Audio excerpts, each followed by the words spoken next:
moom itam mi jeexalul dara Assane ñu jeexal ak Assemblée nationale ak audition wu ministre yi pour faire le point sur les budgets c'est une question de transparence de bonne gouvernance commencé nañu je pense audition yi am na ministre yu jot a jàll ci budget yi ñu leen nattaloon à mi-mandat ñu xool lan la ñu jot a def parce que ñu ngi ci budget programme léegi loolu c'est inédit aussi hein nee nañu musul am Assemblée nationale mus ko def donc ñu ngi déglu ministres yi tous les ministres vont passer le calendrier est déjà dressé.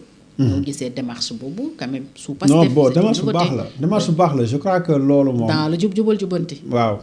Et puis l'Assemblée aussi joue son rôle. Oui, l'action de mooy le rôle de contrôle de l'action. L'évaluation des politiques publiques. Voilà contrôle aussi de l'action l'exécutif. nga xam ni loolu rôle assemblée. un rôle principal d'ailleurs dafa bokk ci mission principale yi nga xam ne moom la ñuy jox assemblée mooy contrôler l'action publique et donc député yi dañ ci am responsabilité bu rëy bàyyi wax laaj woo ministre bi mu expliquer déjà budget bi ñu ko woteel ensuite fu mu toll ci exécution yan lañ réalisation lañ def lan la ñuy projeté yan difficulté la ñu am et nan la ñuy régler les difficultés ainsi de suite loolu daal moom da di exercice bu am solo parce que exercice de transparence la day tax ministères yi aussi duñu nelaw ci seen tëdd rek naan nommé nañu ministre rek toog mais da ngay liggéey ensuite ci biir liggéey parce que xam nga ne war nga rendre compte pas seulement ñi la nommé au niveau du conseil des ministres parce que foofu aussi da nga ko fay rendre compte mais aussi au niveau du parlement nga xam ne c'est la représentation populaire ñii ñoo fi nekkal askan wi bëgg nañu xam également yow fi nga toll ci sa exécution loo jot a def concrètement yan difficulté nga am lan nga bëgg lan nga am yan ambition aussi nga am loolu c'est très très très important exercice la boo xam ne daal comme ni nga waxee daawuñu ko def parce que budget programme la ñu yor c'est vrai que depuis CEDEAO instauré yu mel noonu mais loolu dañ ci war a encourager les autorités ñu continuer dans ce sens nga xam ne tous les ministères dañuy rendre compte ci seen liggéey de façon claire pas seulement en conseil des ministres mais devant aussi l'Assemblée nationale waaw mu leer nañ et puis ñu bañ ko def théoriquement rek mais aussi concrètement ñu xam dëgg-dëgg ce qui se passe s'il y a des problèmes Assemblée aussi di góorgóorlu ci sur les commissions d'enquête parlementaire ñoom itam def seen investigation fexe ba leeral aussi certains dossiers parce que dossier Azer yi wax ji bëri na te amul commission d'enquête ONAS wax ji suul nañ ko te amul commission d'enquête ainsi de suite je crois qu'il faut que ñuy leeral docteur Cheikh Dieng ñëw na fi keroog voilà donc je pense c'est pour leur dire rek que député yi dañu am responsabilité boo xam ne du sax affaire responsabilité parti wala responsabilité leader wala ay voter ay loi déedéet mais saytu li nga xamante ni mooy l'action parlementaire liggéey autorité yi est-ce que jaar na yoon est-ce que jaarul yoon est-ce que war nañ ko jubbanti est-ce que baax na est-ce que baaxul loolu assemblée bu ci loolu dimbal la ci exécutif maanaam ci gouvernement dimbal la contrôle bi dimbal la parce que dañ ne la confiance n'exclut pas le contrôle c'est pas parce que da nga am confiance ci nit ki rek que doo ko contrôler loolu la tubaab yi wax loolu je crois que aussi moom la assemblée di sombi noonu c'est vrai que bon avec le seul souci que majorité mécanique la c'est-à-dire que ci ñoom la ci biir ñoom donc seeni ministre ak seeni député mais du tere exercice bi baax na dañ koy encourager et également peut-être débat yi fay am dafay nekk ay débat yu contradictoire yu sérieux les gens poser questions yi nga xam ne moom leen askan wi yóbbante parce que ku mel ni par exemple Guy Marius Sagna xaarul tey pour nekk ci dynamique boobu nga xam ni day porter la revendication yenn population yi donc ku mel noonu ak ñeneen député yu nekk assemblée daanañ gis ku mel ni Tafsir Thioye ku mel ni Thierno Alassane Sall nga xam ne député yooyu c'est très dynamique Aïssata Tall Sall et cetera ak yeneen ñi ñooñu bu ñu taxawee ñoom leen gën a intéressé mooy peut-être intérêt réew mi ci li ñu njort waaw ci li ñu njort te am nañ yaakaar ni effectivement bu ñu nekkee devant le ministre lépp lu leen di intéressé rek mooy luy avancer loo Sénégal te loolu c'est extrêmement important que ministres yi di ñëw devant les députés di expliquer wu par rapport aux missions fondamentales yi ñu leen dénk. C'est important kon mën nañu ne ñu ngi ci jubal jubanti bi. waaw côté boobu waaw parce que jubal jubanti ñu ngi ko def slogan mais loolu àddina la c'est-à-dire que àddina boo fi nekkee aussi da nga war a jéem a jub di jubal boo mënee jubanti nga jubanti boo mënee jubal nga jubal loolu mooy àddina aussi dañ ko def slogan mais je crois que mooy àddina normalement laneen xaaruñu ko ci keneen waxuma la sax leader mais citoyen simple dañuy xaar ci yow nga jub di jubal di jubbanti loolu boo ko deful laneen loo def day yàq waaw day yàq donc je crois que côté boobu c'est bien je crois que bu ñu gisee lu baax dañ naan loolu baax na comme bu ñu gisee safaan ba aussi dañ naan lii safaan bi la mais côté boobu c'est bien je crois que aussi bien exercice boobu ñuy def avec les ministres da nga ko doon laaj sànq mooy ministre yi jàkkaarloo ak presse bi expliqué wu de la même façon gouvernement face à la presse voilà c'est la même chose hein gouvernement bi aussi mën na dem face aux députés comme ni ñu nekkee face au président de la République ak le premier ministre mais nag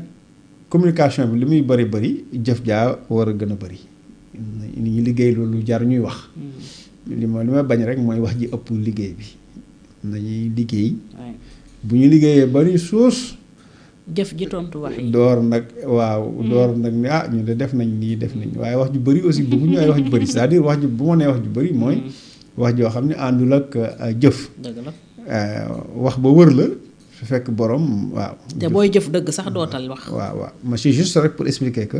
noonu ñu def yëpp lu baax la pour la presse face à la presse face à l'Assemblée yooyu yëpp c'est très très bien. mais maintenant na fekk aussi ci wàllu liggéey bu leen ci kenn man boo jógul 6 heures du matin comme Déthié Fall tamit. nga teel a jóg. nga jóg dem def ay résultats. parce que fi mu ne nii ñun dañu soxla ay résultats. dëgg la. ministre boo fi gis rek dañ ko yónni yàkkamti ko. dañ ko yónni yàkkamti ko. donc il faut mu gaaw indil ñu résultat. c'est important. ku mënul ñu pousse indi keneen mu ko tane ainsi de suite. waaw loolu côté boobu bu waruñ ci am sax sentiment. ministre DG ku mënul nga xajale rapidement. ñu wut ku mën. parce que affaire yi amul yox-yoxi état booy yox-yoxi le temps passe vite. te day jeex léegi ñu ne faloon nañ la fii jeexal nga naan ah bon donc pour yow jeexul sax quoi donc amul temps à perdre. donc si domaine yooyu si dans tous les domaines. il faut que ministre yi wane xarañte plus que ñeneen ñi. waaw il faut que ñu wane xarañte ci seen liggéey wane volonté ak yooyu mais bu ñu deful noonu ñi leen yónni woon dañuy am problème. soo yónnee ku yeex wala ku. te yow nga yàkkamti. ku distrait ku xamul fu mu jëm. ku gaaw tànk bi barul. ku aayul ci liggéey bi. ku bari histoire. bari ay problème détails nekk ci ay détails. bon attends mais pour nga am résultat ak ku mel noonu day jafe. donc c'est bien que assemblée bi def noonu. mais bu ko defee ba pare nag na wax ministre yi dëgg. bu ne rek si ñun nga bokk bon moo garaawul. wala ñi ñu contre ñi tam ñu jéem caa. parce que bu ministre y a des erreurs yu ñuy dégg. public yoo xam ni assemblée foo doon taxaw jël ay responsabilités. des fonds là ñu détourné jox ko ay nit wala naan xawma fonds yi fee la jëmoon mais yóbbu nañ ko fee yooyu c'est des erreurs. yooyu dañ ko war a relever ko ñëw leeral ko balaa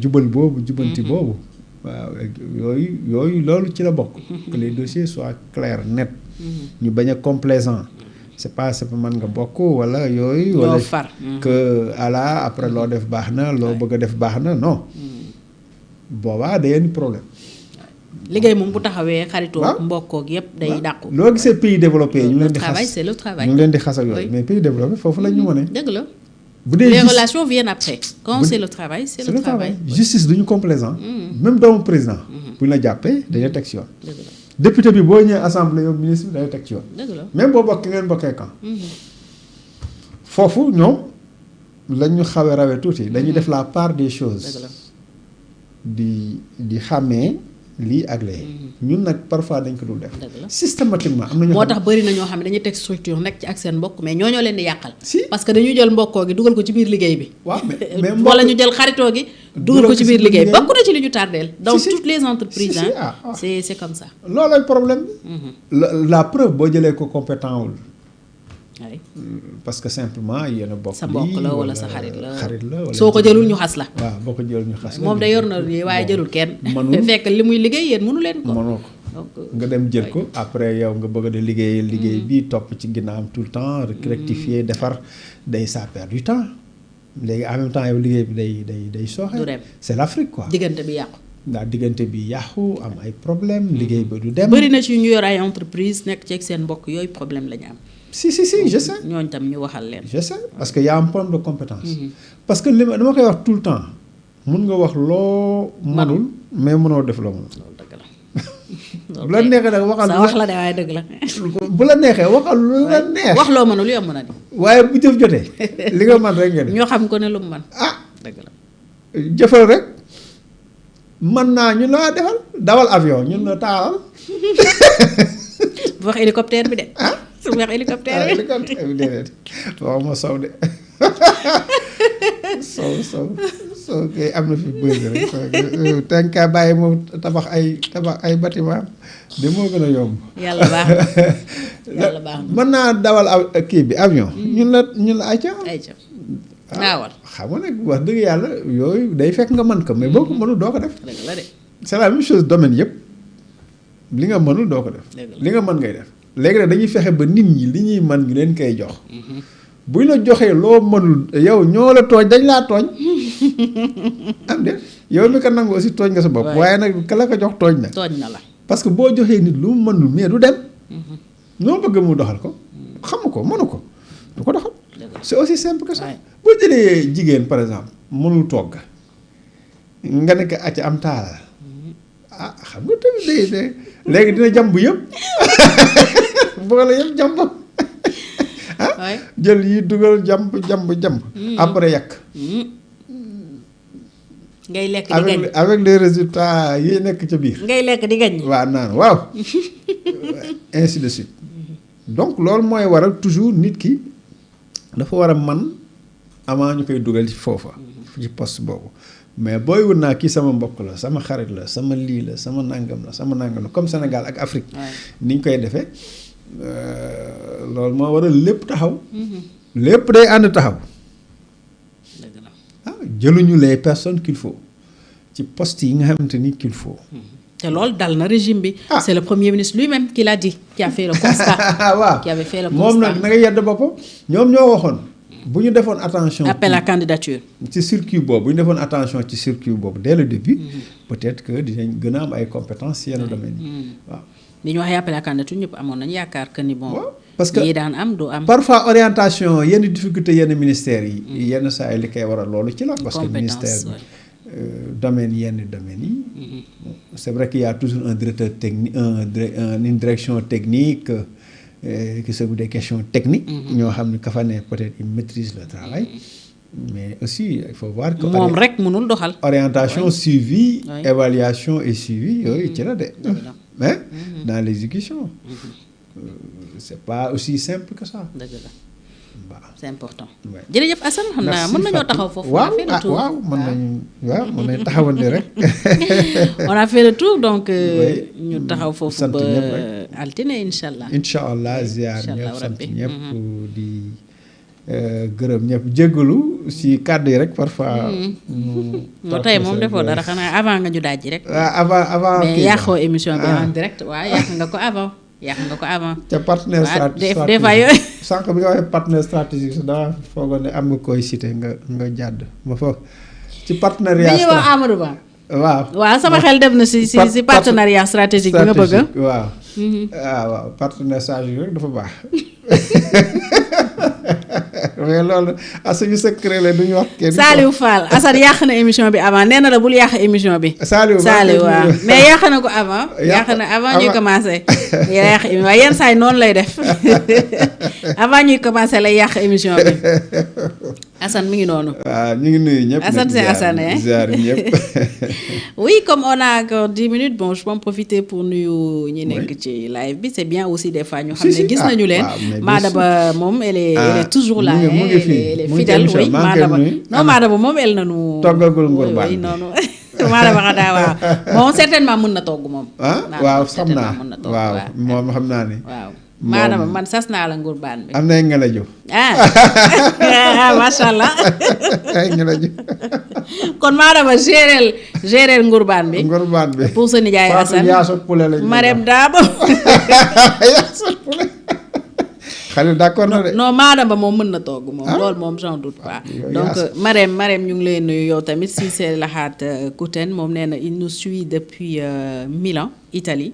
kooku sa mbokk la. waaw kooku sa mbokk la Thierno Seck yow tam ñu ngi lay gërëm bu baax di la nuyu waaw ma ngay làkk italien nag. Assane Ndiaye yow tam ñu ngi lay nuyu bu baax. Saliou nee na bul yàq émission bi Saliou ñu ngi lay gërëm bu baax. donc yàq ko en direct tey heureusement. mais yàq na ko avant. moo tax sañu yéex a commencé d'ailleurs Khalil bu amul woon tuuti poigne. gësën ñu noonu kon Assane waaw kon Assane mu ngi ñuy dajji ba léegi. mais c'est toujours un plaisir. c'est kaa tax yow jotaay bi di am mbégte également ci ñi nga xam ne ñu ngi ñuy topp di bëggee li ñuy def. retour yi moom des fois c'est encourageant. c'est pas des fois sax toujours c'est toujours encourageant. c'est toujours motivant. le retour est intéressant. 6 par exemple. 6 dañu defal message. 6 ñu ngi koy gërëm parce que depuis les États-Unis ak l'inspecteur Wele. waaw Dame Kébé xaw nañu ko gëj a dégg. j'espère que mu ngi ci jàmm Dame. waaw koy nuyu di ko depuis Paris. waaw ñu ngi koy nuyu di ko ziar moom dañu bokk yaay Coumba Ngoy Thiam. waaw inspecteur Coumba Ngoy Thiam. d'accord voilà dañu bokk yaay donc ñu ngi koy nuyu bu baax a baax di ko ziar. di nuyu ñëpp rek di leen gërëm ci ànd bi. kilifa yi surtout Serigne Moustapha Bassirou Lo ak Serigne Moussa Nawel. yéen ñëpp ñu ngi leen di gërëm di leen ziar bu baax a baax di leen jox seen wàccuwaay. tey sàkkuwaat ñaan ci yéen. di ñaanal aussi kilifa diine yi yàlla guddal seen fan. te may leen wér. waaw ñoom itam ñu am solo lañ ci réew mi. seeni kurus ñu ngi ko yor rek toog ñi nekk ci kaso yi aussi suñu borom taxawu leen. génn fa te jubbantiku tegu ci yoonu njub ndax njub rek moo noppale. soo jubee da ngay noppal say mbokk. mais boo nekkul ci li nga war a nekk xëy na di nga sonn waaye say mbokk ñoo lay gën a sonn. donc ñu gën a bàyyi xel loolu te ñaan yàlla rek nag ndax fii moom li may wax rek Assane jàmbaar am fi ku yàlla dimbale. waaw yàlla dimbale moo fi am surtout ça yàlla doolee dimbale njaboot gi surtout taxawu leen ndax jamono jaxasoo na doy na waar. voilà ku yàlla dimbale rek moo fi am. ku yàlla dimbale rek moo fi am. loolu de moom jàmbaar amul am na de waaw. bu ku yàlla seetaanoon fii rek. kon musiba ñu xeeb la waaw moo tax moom. bokk na ci li waral sax sujet yooyu man bëgguma cee xuus waaw ndax boo ci deful ndànk rek nga dugg ci jugement dugg ci xeeb waaw yooyu moom moo tax bokk na ci li tax ma koy daw xanaa kii rek jaaj rek wax ci peut-être wax ci voilà yi nga xam ne mënta ñàkk voilà mais li ci des moom nan leen ñaanal te dimbale leen surtout te dimbale leen oui mais des fois nga gis traitement yi gis naa d'ailleurs correct di ci wax yenn traitement yi ciy def toog di dugg dans les détails amul njariñ waaw amul njariñ amul njariñ parce que li ngay toog di wax ci nit boo maytuwul yaa ngay def lu ko raw mbaa def nga loo xam ne yow itam bu suñ borom muri woon sa malaan tuuti say mbokk gën a am gàcce mbokk ña ngay wax donc loolu aussi nañ ci bàyyi xel baax c'est un message boo xam ne man bëggoon naa ko jàllale moo tax voilà yàlla na yàlla doolu dëgg la waaw ñaanal leen nit matul ñaanal leen boo nit nekkee ci ay jafe-jafe dëgg la da nga koy ñaanal rek quoi waaw am na ñoo xam ne yenn saa yi nit nekk ci dara ñu ni kii moom jarul yedd dañ koy daa jërë yërëm waaw dañ koy yërëm waaye bu koy yedd waaw mais surtout ñaanal ko waaw surtout ñaanal ko yàlla génne ko ci li mu nekk waaw yàlla génne parce que bëri na ñu fi tudd Assane ñu bëri dañu jaaxle nan lañ mën a nekkee ci lii waaw nan lañ looloo indi problème te fekk na xëy na yow même tentation bu taxawoon sa kanam ci yenn conditions yi mën naa am nga def sax lu raw la mu def voilà donc nañ ci demee ndànk te ñaanal leen te ñaan yàlla suturaal ñu suturaal njaboot gi suturaal ñëpp voilà jàppale ñëpp taxaw da ngay gën a xam li tax mag ñi daan ñaan sutura dëgg la jàmm ak sutura dafa am solo sutura waaw sutura mooy lépp waaw sutura moom mooy àddina mooy lépp bu xaawi ko rek dëgg la musiba dëgg la waaw musiba yàlla na yàlla suturaal ñu àdduna ak àllaaxira defal ñu jàmm defal ko réew mi yëpp defal ko kilifa yi def ko ci àdduna bi yëpp ñu ngi leen di ñaanal yendoog jàmm kon ba altine incha allah gërëm xale mi ne woon ci régie bi jërë ngeen jëf.